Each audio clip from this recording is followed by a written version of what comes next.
দাদরা, সব সময় কিন্তু ভালোরে ভালো মন্দরে মন্দ কইতে হয়। যদি হ্যাঁ না কয়, হ্যাঁ, তারপর যদি যে ভালো কাজ করছে হ্যাঁ যদি উৎসাহ না দেওয়া হয়, তাইলে কিন্তু সে যে আর পরবর্তীতে ভালো কাজ করবে হ্যাঁ কিন্তু করতে পারবে না। ঠিক আছে?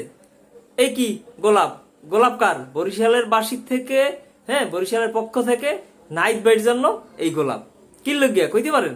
আচ্ছা, এখন সে একটা অল্প বয়সী যুবক, এই মানুষটা যে উদাহরণ সৃষ্টি করে গেছে, হ্যাঁ কিন্তু বর্ষিয়ান যে বড় বড় নেতারা হ্যাঁ কিন্তু হেই করতে পারে নাই। গদির যে একটা মায়া, গদির যে একটা নরম একটা আরাম, ঠিক আছে, এই আরাম দিয়ে কিন্তু কেউ বাইরেই যেতে পারে নাই।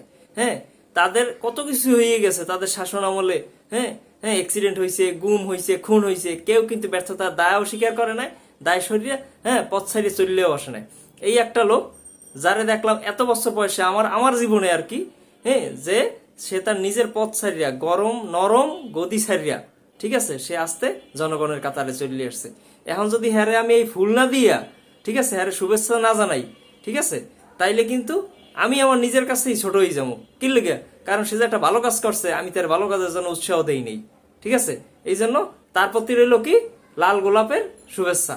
ধন্যবাদ, ভালো থাকবেন, আল্লাহ হাফেজ।